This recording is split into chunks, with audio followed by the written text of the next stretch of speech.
Hi, hello again. It's Ed here, and I decided that that I'm going to make one more video. I had made a video that I called my video number 4, and then when I got to looking at it, I realized there was a lot about it that I didn't like. So, you know, I don't know, 70 or 80 people looked at it, which is crazy to me that that many people would look at my videos, but and I'm flattered. You know, I don't get paid. First of all, let me just say this. I'm not a professional photographer. I'm not a professional YouTube guy. And I don't get paid for YouTube videos. I'm not exactly sure why I'm doing it. To be honest, I think I did one for the heck of it when I bought my Z6, and now I'm getting into it. What I'm noticing, though, and here's where I'm going with this. If you stick with me for 5 minutes, I think there's a segment of the people that watch YouTube videos that are going to like what I'm going to do.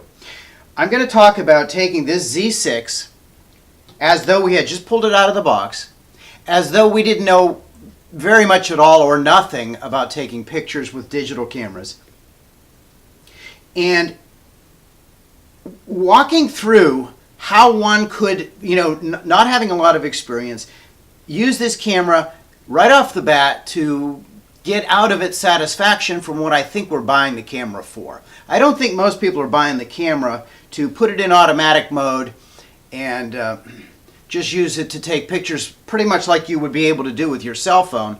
I think most people buy a camera like this because they want to get into the hobby of photography. They like the flexibility that these kinds of cameras can give us, and the creativity. At whatever level, it's fun to be able to manipulate and understand how to manipulate all the various aspects of a picture or a video, and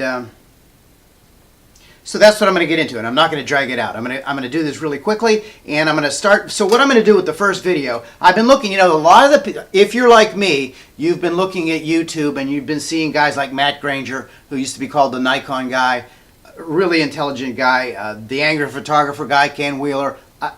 I don't think the guy's angry at all. The Snap Chick girl, there's a Chelsea and Tony, I don't know what the Northrop, I forget their names, and there's the guy with the afro, Jared Polin. Really, they're all doing a great job, and I get a kick out of watching all of them.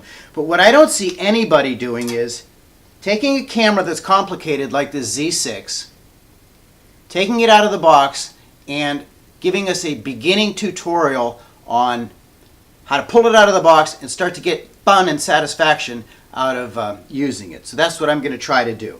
So here's the camera, Z6, out of the box. I'm going to kind of move along quickly. First thing you want to do is put your battery in the charger. But you need to put a memory card. You need to buy a memory card. I bought a 64 gigabyte one. This is a XQD card. I don't know that much about it, although I do know that it's a pretty cool memory. It's a very good memory card. Put the memory card in the computer, in the camera. Open this little trap door here on the bottom and take your charged battery and put it in there. There's a little yellow tab that you'll want to flip it, you know, push it until it flips through that yellow tab. Now our camera's ready to go. We're going to take the front cover off of it. Big sensor in there. We're going to take the back cover off of our lens, and what we bought here, probably the same thing. So you want to line up these two white dots. You know, when I was younger, I had a camera that I got a lens stuck on, so be careful. Don't put lenses that don't fit your camera. Don't attempt to put them on your camera. I know that sounds crazy. Line up the white dots, give it a little jiggle so it feels like everything's flush and flat, and then twist it to the left, click, and it's on there. Now your camera is ready to play with. It's ready to go. I'm going to pause here, and I'll be right back.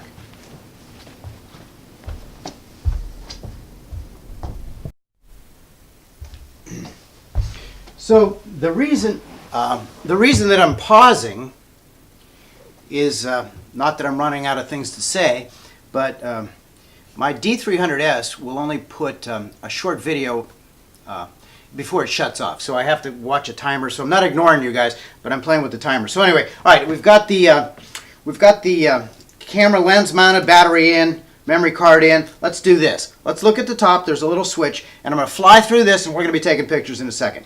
Flip the switch to on. That's the main power button, turns the camera on. I'm going to take the lens cover off just so it is off. If you see, when you do that, it'll say before taking pictures, rotate the zoom ring. What it's telling you is grab your lens. If you have the kit that I bought, which is a 24 to 70 zoom lens that's designed for this camera, it has a feature where it locks the lens because it's a telephoto. You'll need to twist that to unlock the lens. That's so if you're walking around with it. Some cheaper zoom lenses or really big zoom lenses, when you're walking around with it, they can drop. Anyway, the point is, twist that to unlock it. So, and I'm looking at notes because I want to do this. Not that I don't know what I'm talking about, but you judge if I don't know what I'm talking about. Anyway, so now let's go over to the left side of the camera. There's a big dial with a button in the middle. I want you to push the button in the middle and rotate that dial on the left until it's at the M position, and then let it go. We're going to put the camera in manual mode for this, and I think you're going to find that it's a lot more fun that way. Next step is you'll want to go over to the right side of the camera. If you follow this along with me, I think you'll find it's going to be fun and satisfying. I think the next thing I'm going to do is, there's a button there that, behind the shutter button that says ISO. Push that down with your index finger, and then your thumb will naturally go to the main wheel. Turn that main wheel until your screen, there's a screen on the top that's really handy. Push the ISO button, look at that screen, turn that main wheel until in that screen you see that it says ISO 1000. When you get into this camera, and what most of these people will try to do is there's a lot of depth to each of the settings. ISO, for example, is a setting and a feature on a camera that one could get into that topic and talk for hours about ISO. And so rather than getting bogged down with each of these things, I'm going to push us through this so that we can begin playing with things and learn and have fun while we're doing it. If you pick up the 400-page explanation of how to use this camera, it's very easy to get disheartened and get bogged down. And I think that's why people will put it in auto mode and leave it there. So let's put it in ISO 1000. ISO has to do with how quickly the sensor in the camera gathers light. Bigger numbers, it absorbs. Let's just leave it at that. Let's talk about that. It's okay. So we've set our ISO at 1000. Now you're going to go to the camera, and there's that. Look at that same little screen on the top, and turn that same big wheel without pushing any buttons at all until you can see the number in the top left corner. I say let's put it at 200. So what we've done is we've set our shutter speed at 200. That means when you push the shutter button, the camera's going to allow light to hit the sensor for 1/200th of a second. That's pretty fast. But this camera's pretty cool. It can gather, you can set that shutter speed much, much faster than that or much, much slower than that. And so for now, we're going to put it at 200. The next thing I want you to do is, once again, looking at that little black screen on there, take this in front of the shutter button, there's another wheel that's half hidden. Take your index finger and rotate that wheel until it says on the right side F4. So now your screen says 200. To the right of that it says F4. And underneath that it says ISO 1000. The F4 has to do with what they call the aperture of the camera. That's the size of the oops. I'm gonna have to cut it here because I'm running out of time. See, that's what my thing's telling me. I will be right back. I'm sorry for these delays. I wish I could do this without the delays, but that's a limitation of that D300S. I'm not sure with the Z6, which is a much, much better camera for doing videos. I'm not sure if there's a time limitation on it or not. I haven't gotten into that yet. Anyway, so we just set the okay, so we've set our shutter speed, our aperture, and our ISO. Whenever you start to get into a camera, one of the very first things that anybody will tell you, they will talk about the exposure triangle. And you know what? You've already done that. You've done that. You've played with your shutter speed, your aperture, and your ISO. Shutter speed, how fast it opens the camera sensor up. Boom, how quickly it does that. Aperture, how much light, how big the hole is through the lens. And ISO, how sensitive that the sensor is, how receptive the sensor is to light as it comes through. That's the exposure triangle. When you're done with, people get intimidated putting their camera in manual mode, but there's no need to do that. You're making great headway here. So let me see where I'm at. So that's the exposure triangle. You know what I want you to do now? I want you to look at your camera on the left side of the viewfinder where you look through. There's a little button. Let's push that button and keep pushing it until you see the back screen say, keep pushing it, and automatic display switch. Let's put it in that position. I'm not going to get into a big explanation. It'll make it easier for this for now. Another thing you might want to know is if you're watching my video or whatever you're playing with your camera, if you set it down, all of a sudden you look at it, everything's gone dark. It's basically gone into a sleep mode. The shutter button that you push to take a picture has two positions. When you push it lightly, among other things, it will wake up that camera. So if everything gets dark, just push it lightly and it'll wake up that camera. I was kind of hoping that we didn't take the exposure yet because I wanted to walk you through this. Hopefully, I got couple people out there that have never played with a digital camera. They're going to see Ed's video. They're going to look at these other guys' video. They're going to see my video. They're going to walk through these steps. They're going to take a picture. It's going to be a good picture, and they're going to say, you know, cool. So I want to kind of get you to hold back. If you push the shutter button, nothing bad is going to happen. Let's just say that. Okay, so now we've got our camera there. Let's look at the left side of the camera again. There's on your lens. There's an A and an M with a little flip switch in between. Let's flip that to M. What that's telling us is, what we just did is, we decided to manually focus the lens. And everybody on YouTube or in the world is going to start screaming, you paid $2,500 for the camera and Ed, the dumbass, has got us doing everything in manual. Well, you know what? Here's one of this is how we can move quickly into taking pictures that are nice pictures. Because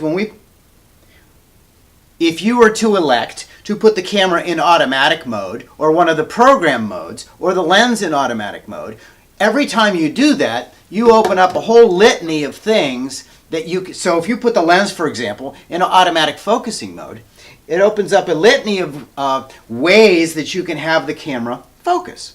If we put it in manual, well, we don't have to worry about which auto focusing mode we have it in. You could talk for an hour about which auto-focusing mode to use. So that's why I think what we're doing here is a little different. So that's why we're putting it in manual. And I do believe that once you learn how to use your camera fully manual, only then can you appreciate some of the other settings where it gives you flexibility and creative controls to do a lot of other things with the camera. I think you'll appreciate learning the camera from manual to automatic and not the reverse. I think most people that are into cameras and have really a good handle on how to set all these different things started using their cameras either years ago before there was digital and before there was automatic features, or they've learned to use their camera in the manual mode first. Okay, so now we're getting really close to taking a picture, and it really was painless. So what we're going to do now is we're going to pick up our camera, we're going to look through the viewfinder. Now, when you do, you can turn the big ring to zoom your camera in and out to compose your picture. I want you to point your camera at something that has light, not something that's totally dark. Maybe outside if this is during the day, or maybe you turn on your lights in your kitchen. what I want you to do is pick something to point your camera at that's got a normal amount of light that you can walk around or maybe even read a little bit in or something like that. And so when you look through your camera now, you're moving the big fat ring in and out, and it's zooming you in and out, and you're going to compose your picture. When you do that, you can actually, let's talk about this for one split second. When you do that, you'll notice that on the back of your camera there's a screen that is the exact same thing you're seeing when you put the camera to your eye and you look through the viewfinder. Automatically, your camera, when you put your eye to it, will shut off that back screen. And when you pull it away, will turn on that back screen. You can compose your picture or do anything else you want to do holding the camera here and looking at that back screen. The reason I don't recommend that is because whenever you take a picture, it's a very, very good idea to hold the camera as still as possible when you're taking the picture.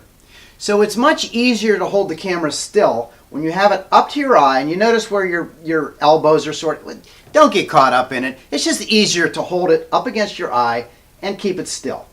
So that's why I recommend using the viewfinder as opposed to the screen. While you're looking through that now, and you've composed your picture, there's a skinny ring, knurled ring, behind the big fat one, if you're using the same lens I am, that when you turn that skinny ring, because of the way we set this camera in manually focusing mode, you can turn that skinny ring to focus in or make the thing you're looking at the main subject of your picture.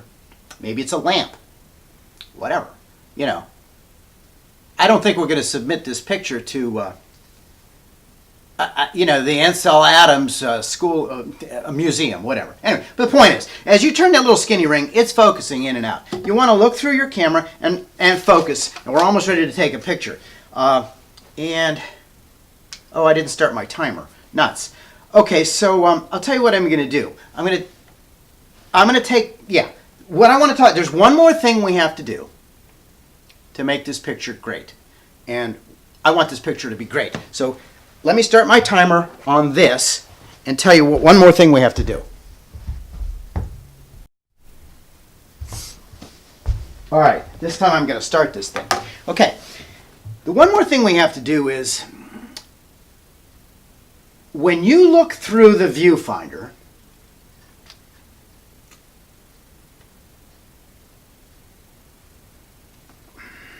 you're going to see a thing, an exposure meter. It's going to be a thing that looks like this. Yes, it's show and tell at Ed's house. It's going to be a thing that looks like this.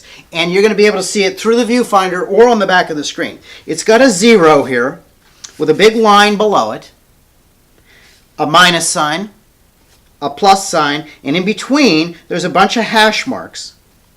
And probably when you look in your camera, depending on where it's set, how it's set when you pull it out of the box, below this meter line, you're going to see a bunch of little hash marks.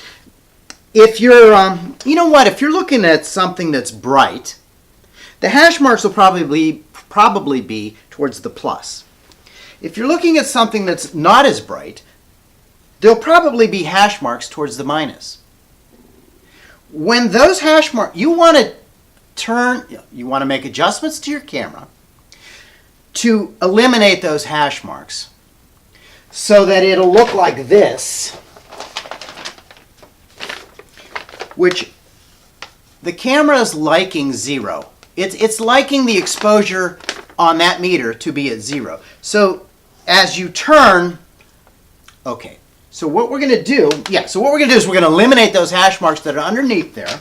And how we're going to do that is this. We're going to pick up our camera, and I'm going to have you do it just this way. And you'll learn that there are many ways to do that, but the way we're going to do it today is going to be fun. We're going to look through our camera. We're going to touch that button. If it's gone black, we're going to see that meter under there. And I'm going to take my thumb, and I'm going to spin that main wheel again. And as I spin it, I'm going to notice that these hash marks under here, there either becomes more of them or less of them. Turn it whatever direction you have to turn it, that wheel, with your thumb, to eliminate those little hash marks and make the and make the meter happy at 0. Once again, there are many, many ways to play with your exposure. We're not going to get into that. We're going to take a nice picture. Okay, so exposure, recompose. Okay, now we're ready to go. All right, so now pick it up, recompose what you want to recompose, what it is you want. You're ready to go. You can now fine-tune your, use the skinny ring, fine-tune your focusing, and then calmly, slowly, look at what you want to take your picture of, and use your index finger to push the shutter button all the way down and click. You will take a picture. You have just taken a picture in fully manual mode on your camera. Now you know the 3 keys to that we talked about, and in the next video, so there you go. What I want you to do for your homework now is to play with those 3 things: your ISO, your shutter speed, and your aperture. Play with each of those 3 things, and with your goal in mind to always get that meter to be at 0. Shutter speed has to do with things like freezing action. Aperture has to do with things like depth of field. Depth of field refers to when you see these many pictures you will see, things are in focus, maybe things behind are not in focus. That has to do with aperture. ISO has to do with gathering light quickly. There are pluses and minuses to that. And so,